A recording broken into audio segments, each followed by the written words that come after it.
Grazie. Le garantisco che durante la pubblicità dovrei mandare in onda, perché ovviamente la fa da padrone anche durante la pubblicità Enoch Sorazzo. Ecco, siete testimoni di questo. La pubblicità è la parte più bella. È la parte più bella. Se volete la lascio in onda, però poi mi querelate. Il grande lavoro, direttore, lo faranno i sanitari, perché il 27 c'è la punta massima. Ho capito, ha ragione. E dopo Pasqua ci sarà la punta massima delle terapie intensive. Ma non so in campagna elettorale, sto lavorando. Siamo tutti d'accordo. Stiamo lavorando come matti. Siamo tutti d'accordo che i sanitari sono quelli. Però ma possiamo dire, scusi direttore, che noi stiamo lavorando come somari perché qualcuno non fa programmazione da un anno e continua a non fare la programmazione, dovrebbe farla. Abbiamo cambiato 2 governi e continuiamo a essere in ritardo. E noi come somari dobbiamo continuare a pagare il conto perché qualcuno non fa il proprio dovere. Lo vogliamo dire sta cosa? O dobbiamo continuare a fare sempre il giochetto di quello? Perché il conto lo stanno pagando gli italiani, lo stanno pagando i morti, lo stanno pagando le scuole. Fermo, l'ha detto, mi sta stravolgendo. Mi state stravolgendo. 2 volte il piano vaccinale è cambiato. Adesso Enoch, allora io adesso vado da Denis che ha messaggi, è venuto, mi ha detto che ha molti messaggi, ovviamente la tematica interessa soprattutto i genitori. Denis, leggiamo 4 messaggi e poi la regia mi abbassa il microfono di Enoch Sorazzo. Ecco, grazie. Me lo tolgo anche se vuoi. No, sto scherzando, Enoch, sto scherzando. Va bene, andiamo allora Giorgio con i 4 messaggi di questo giro, diamo ancora un po' di spazio ai nostri telespettatori. Cominciamo con il primo: scuole aperte, andare a scuola in bici o camminando, fare sicurezza per il viaggio degli studenti o scolari, quindi auto solo prima delle 7 e dopo le 9. Già in molte città europee è così, sveglia, e ce lo scrive Dorino. E poi andiamo avanti, un altro SMS: non bastava aumentare i numeri degli autobus per permettere a tutti di usarli, o al massimo, visto che siamo in zona rossa e molti non lavorano, non potevano direttamente i genitori portare i figli in auto? Poi magari sentiremo anche tra un po' cosa ci dirà il vicepresidente della regione De Berti, che si collegherà con noi. Andiamo avanti con il terzo messaggio di questo gruppo di SMS. Un paese che non investe sui giovani è un paese senza futuro. Sistemare la scuola era la prima cosa da fare. E poi ancora un ultimo messaggio allora che vi mostriamo. Grazie professor Salmaso, sta facendo capire quanto con le giuste idee si sarebbe potuto fare. A Roma invece ci capiscono poco. Allora, professoressa Lucia Mazzon, sotto un profilo psicologico, questi ragazzi qui quanto ne soffrono di questa situazione? Allora, sì, bambini e ragazzi sono diversi tra loro, e anche la DAD si inserisce, a didattica a distanza, si inserisce all'interno di esperienze diverse, no, che riguardano la scuola in presenza. Questo per dire che ci possono essere vissuti diversi anche in relazione a questo andamento di scuola attuale, però in termini generali, ovviamente ne stiamo parlando da tanto tempo. La didattica a distanza non è certo la didattica per cui la scuola deve esistere. Possiamo così individuare aspetti negativi senza tanta difficoltà, delle criticità. Del resto abbiamo visto anche in qualche messaggio, no, che è arrivato, la mamma disperata perché appunto per tutte le difficoltà. Ma un bambino che cresce con questo tipo di scuola, allora, prima di tutto, può avere in futuro delle conseguenze secondo lei, oppure il tempo farà dimenticare? Ovviamente dipende sempre da quanto dura un'esperienza e quello che c'era prima rispetto all'esperienza, la storia personale, perché molto spesso la didattica a distanza non fa che acuire, aumentare problemi che già esistono. Vorrei essere chiara su questo. Certo, prima di tutto manca la relazione. La scuola si fonda sulla relazione, una relazione vera e propria, che si basa sul contatto visivo, sulla comunicazione anche non verbale. Immaginiamo i ragazzi che stanno davanti ad uno schermo 3, 4, 5 ore, possono anche non avere il contatto, non necessariamente hanno neanche il contatto visivo, o perché problemi di banda, problemi di connessione, o perché spengono loro la telecamera, o comunque l'insegnante non riesce ad averne più di tanti nelle finestrelle. Ecco, tutto questo ha delle conseguenze sul piano, diciamo, motivazionale emotivo, del coinvolgimento. Certo, gli insegnanti hanno fatto di tutto, hanno imparato in pochissimo tempo. Sì, ma quello resterà che non una traccia avevano... nel bambino di questo, perché questo è importante capire. Lei è una psicologa, dunque resterà una traccia. E questo ovviamente non ci può essere una risposta che va bene per tutti i casi, perché dipende sempre, come dicevo, dalla storia. Però certo, se continuasse per un tot di tempo, chiaramente gli effetti ci possono essere sul piano motivazionale e emotivo. E potrebbe, la seconda domanda, professoressa, far sì, poi le do il concetto, che qualche bambino si stanchi di studiare, già fa fatica ad andare a scuola. Appunto, stavo dicendo, le conseguenze si possono vedere subito sul piano motivazionale emotivo, perché sappiamo che gli insegnanti devono riuscire ad agganciare, a coinvolgere i ragazzi, e davanti a uno schermo questo diventa più difficile, specialmente per coloro che erano già poco interessati e motivati. Infatti sappiamo che c'è un abbandono silenzioso, specialmente nella scuola superiore, che poi vuol dire dispersione, e questo poi sappiamo che può diventare, se non così affrontata, diventa un problema sociale. Certo. Magari di devianza. Ma allora voglio ritornare sul fatto, anche in riferimento a quello che era scritto prima in qualche messaggio. Bambini, specialmente quelli della scuola primaria, hanno conseguenze sul piano ovviamente della mancanza delle relazioni con i compagni, che poi diventano assolutamente fondamentali per gli adolescenti, e di relazione vera e propria con l'insegnante, ma è sul piano cognitivo. E chiaramente si fa molta più fatica a concentrare l'attenzione e mantenere l'attenzione sostenuta per un certo periodo quando sei davanti ad uno schermo. Assolutamente sì. Qui ovviamente sappiamo che i compiti scolastici richiedono attenzione sostenuta, e quindi la didattica a distanza richiede ancora maggiori capacità di autoregolazione a un bambino, a un ragazzo. Autoregolazione vuol dire saper resistere, per esempio, ai disturbi, agli elementi distrattori. Immagini a casa, non tutti hanno una stanza per sé con il dispositivo, e quindi un ragazzo deve riuscire a inibire la tentazione la distrazione dovuta agli elementi presenti nell'ambiente che possono disturbare, le distrazioni digitali, perché mentre fanno lezioni, almeno quelli più grandi, ma sentivo stamattina anche i più piccoli, si scambiano messaggi, chattano, fanno gli scherzetti, no? Perché loro sono la settimana digitali. scorsa siamo andati in una famiglia che aveva 7 figli, la più grande 16 anni, la più piccola ne aveva 6-7, che andavano tutti a scuola, ovviamente e immagini lei su una casa piccola come... Quindi maggior capacità di autoregolazione per riuscire a stare sul compito, capisci, a profondere quello sforzo attentivo che non è certo, Patella, il facile. sindacato in tutto questo cosa dice? Vi stavo ascoltando prima in streaming, prima di arrivare in diretta, e devo dire che sull'idea della scuola che deve essere aperta in presenza, perché le scuole non sono chiuse in questo momento, sono diversamente aperte, e sicuramente cerco di stare ferma, vedo che c'è Skype a questo movimento. No, va bene così, la vediamo ferma, così va bene. Ecco, abbiamo tutti necessità di essere in presenza, perché la scuola in quanto tale è luogo di aggregazione e assembramento, l'assembramento che tutti i DPCM ci dicono appunto da monitorare. È vero che la scuola, e non credo che sia solo per la scuola veneta, ma credo che la scuola abbia fatto degli sforzi enormi e si sia adeguata con dei protocolli molto stretti e osservandoli, e che quindi all'interno la scuola sia un posto nel quale il contagio è tenuto sotto controllo. Quello che è stata la difficoltà è il fuoriscuola. Poi il fatto che i presidenti delle regioni abbiano fatto e potuto fare scelte diverse, questo ha acuito le disparità che avevamo sul territorio nazionale.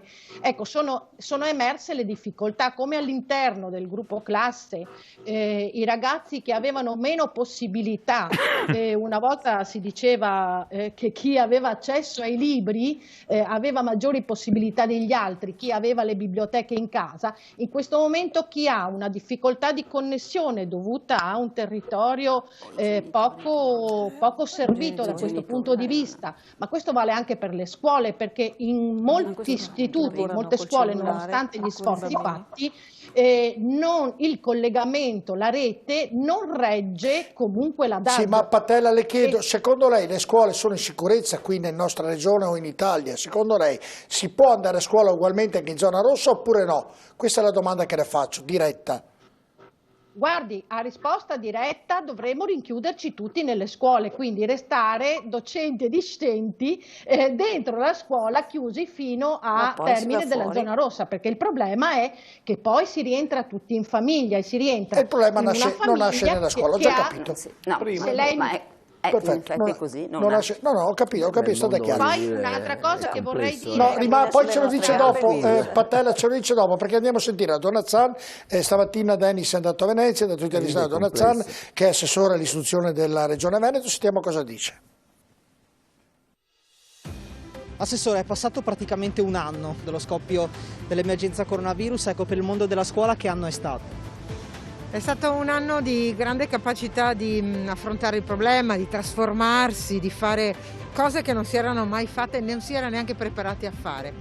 Però un anno fa era accettabile il tema dell'emergenza, oggi dobbiamo pensare che questa emergenza è diventata una ordinarietà e non si può tutte le volte avere come unica soluzione la chiusura delle scuole. Perché nelle scuole si rispettano molto le regole, i ragazzi imparano i comportamenti, i docenti hanno fatto un lavoro straordinario. Non ha senso quando si tratta soprattutto di bambini così piccoli che diventano anche un problema per le famiglie. Io penso alle scuole dell'infanzia, alle scuole primarie, alle secondarie di primo grado. La Regione del Veneto finché ha potuto ha tenuto aperto sempre le scuole. E proprio dimostrando che con i controlli si accompagnano le famiglie e i ragazzi e anche i bambini soprattutto riescono ad apprendere. Questo è un ragionamento che stiamo cercando di fare oggi con il nuovo ministro all'istruzione, che è decisamente una persona molto più capace di ascoltare.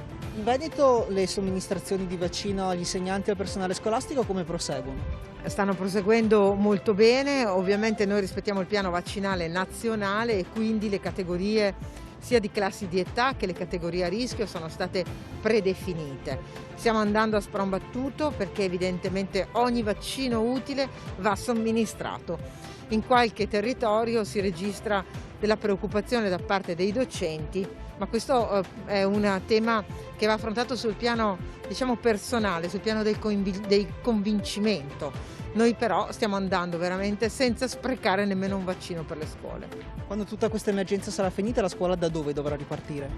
Ma la scuola dovrà ripartire dalla serenità, dal trovare una capacità di non avere sempre delle tegole sulla testa, di non essere sfruttata e trattata come l'ultimo dei problemi o solo come un parcheggio. La scuola è il luogo dell'educazione per definizione, la scuola italiana è una scuola di grande eccellenza e quella veneta dimostra di avere sempre i requisiti per poter vincere tutte le sfide. Professoressa Palumbo, io ritorno alla domanda, sarò anche banale, mi sembra che tutto sia in sicurezza. Mi sembra che i docenti sono stati straordinari nel fare il loro lavoro, le scuole sono in sicurezza.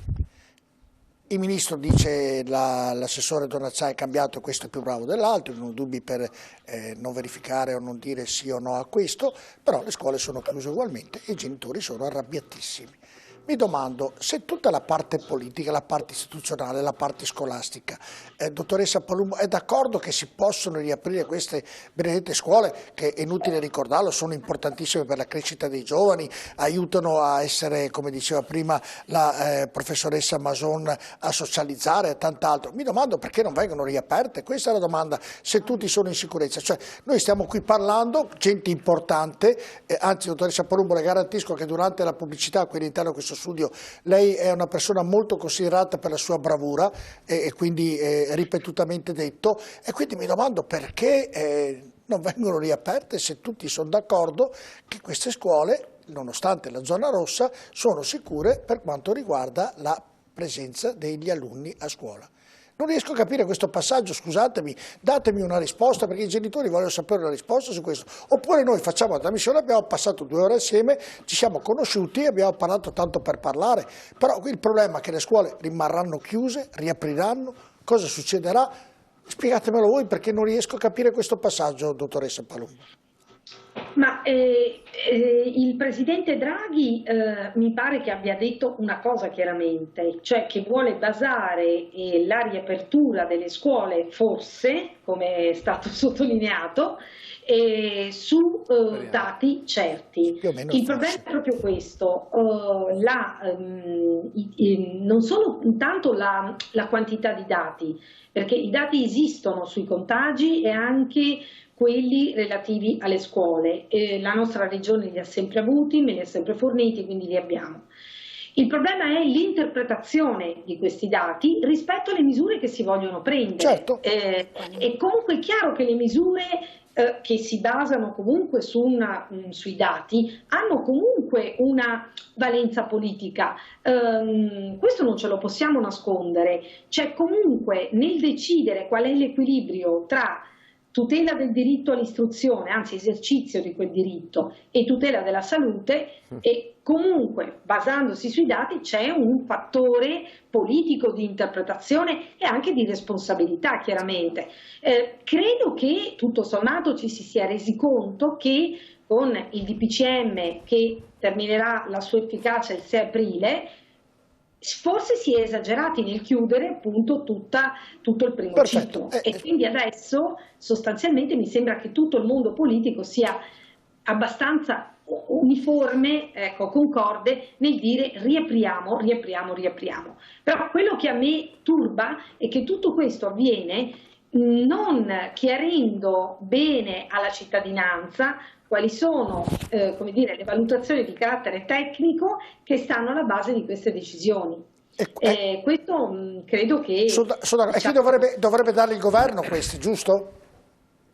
Ma sì, ma soprattutto, ripeto, bisognerebbe avere la capacità di fare la comparazione tra quello che accade dove la scuola è stata sempre aperta e dove invece la scuola è stata sempre chiusa, per capire effettivamente se e quanto incide l'apertura o meno delle scuole. Noi questo non siamo in grado di dirlo in modo chiaro sotto il profilo tecnico. Assessore Piva. E quindi è evidente che si sostituiscono poi altre valutazioni. Assessore Piva, prima l'avevo interrotta che lei aveva iniziato a fare un ragionamento proprio in virtù di questo.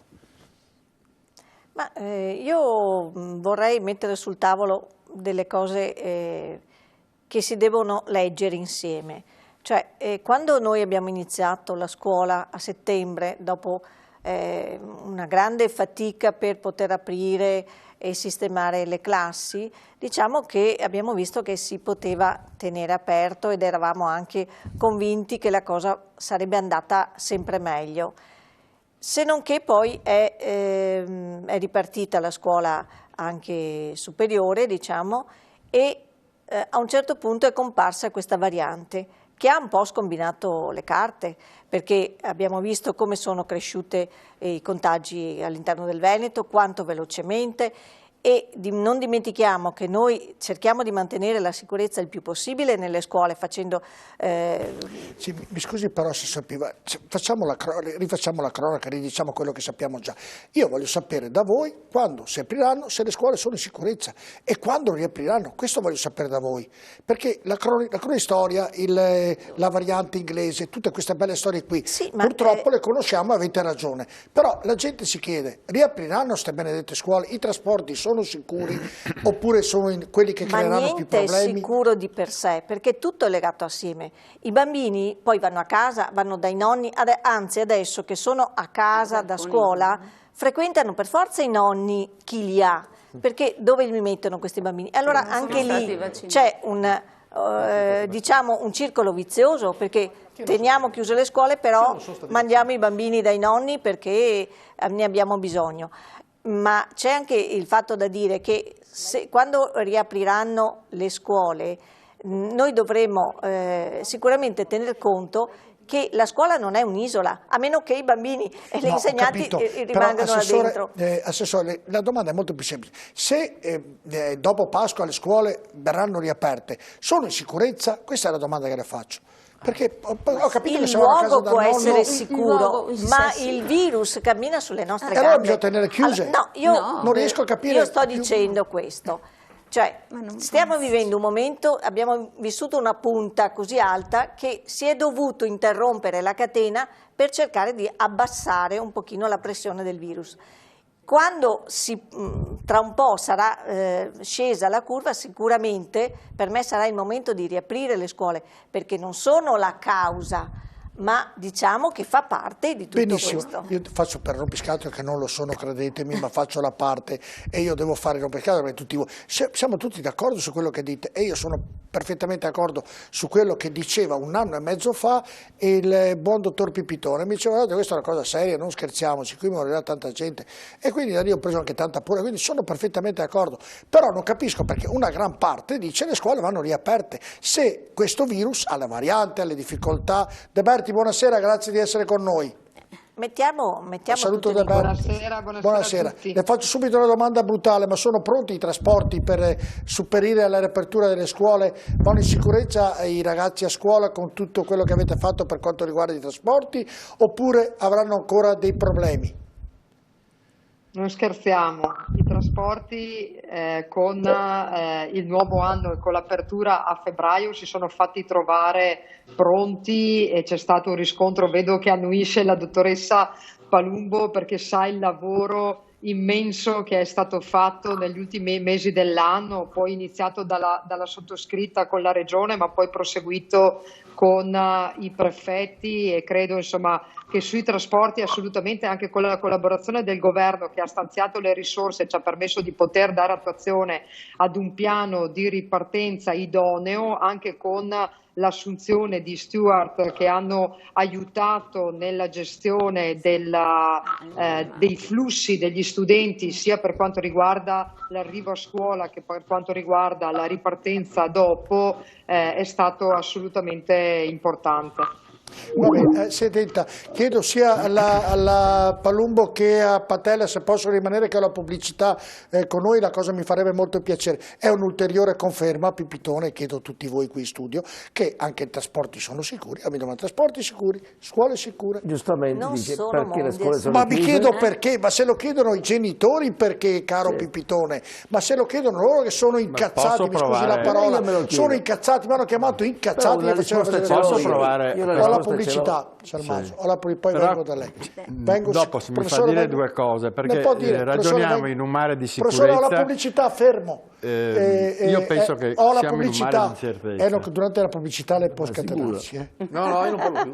Sto scherzando, che permaloso. Sono contento che tutto quello che è stato detto della Regione viene confermato in tutte le sedi e la verità è che la chiusura l'ha fatta il governo con la zona rossa, non l'ha fatto la Regione Veneto. Nessuno ha detto chi ha detto che era fatto. Però diciamo e la sulla Regione Veneto base ha lavorato alla sulla grande base perché dei quello- dati, allora, ma sulla base dei dati Lo non è una sempre decisione stato prima. regione, governo, ha acceso ha visto dentro perché una dà prova. fastidio, perché se c'è una Ho la Regione che lavora bene pubblicità, non si deve dire, pubblicità, non si deve pubblicità, dire. pubblicità. Non è che